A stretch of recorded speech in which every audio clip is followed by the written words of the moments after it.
एक नई सुबह देश की राजनीति में नरेंद्र भाई मोदी जी ने संकल्प किया था कि ये भवन इतिहास का साक्षी रहेगा। कौन जानता था कि 72 घंटों में ही इतिहास का सबसे सुनहरा पन्ना महिला नेतृत्व की दृष्टि से स्वयं राष्ट्र सेवक नरेंद्र मोदी लिखेंगे। हम बार बार कहते थे मोदी है तो मुमकिन है, आज पुनः उन्होंने ये साबित कर दिया। आधी रात बीत चुकी है और एक भी महिला के चेहरे पे सांसद जय थकान नहीं है। इतनी प्रफुल्लता, इतनी प्रसन्नता है और वास्तव में यही पूरे देश के करोड़ों महिलाओं के हृदय में है जो मोदी जी ने किया। ऐसे समय पे बुलाए हैं इसको जब महिला आंदोलन ने सोचने लगा था कि अब ये कभी नहीं होगा।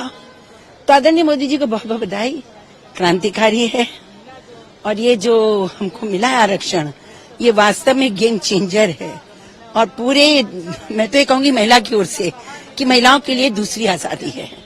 1947 में हुई और अब हुई।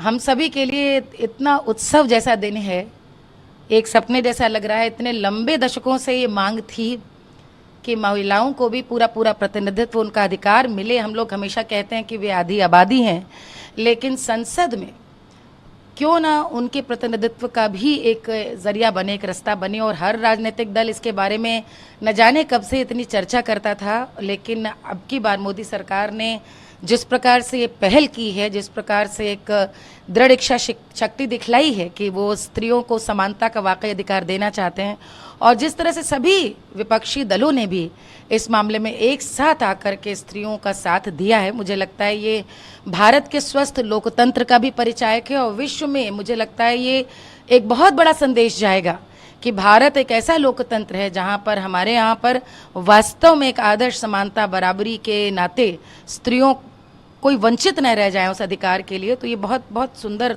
दिन है। देखिए, जब आरक्षण की स्थिति नहीं थी तब भी महिलाओं की अच्छी स्थिति राजनीति में रही है। अभी की बात यदि करें तो 78 महिला सांसदें इस समय हमारे संसद में हैं और ये बिना किसी रिजर्वेशन के पहुंची हैं। लेकिन मैं आपको बता सकती हूँ कि कोई भी ऐसी स्त्री जिसने अपना मुकाम बनाया होगा, बड़ी मेहनत, बड़े परिश्रम और पुरुषों की दुनिया में एक अपनी परिश्रम और संघर्ष के बाद अपनी जगह बनाई है। Modi ji, whatever he has done, everything is with proper good intention only he has done. No other prime minister has ever done such things. So when he is doing something, the Vipaksh people or all the time opposition keeps on saying something or the other.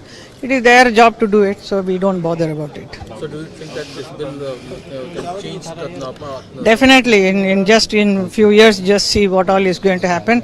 All women are going to participate in the whole country's development. All are going to be part of it. So that is a great thing which is happening.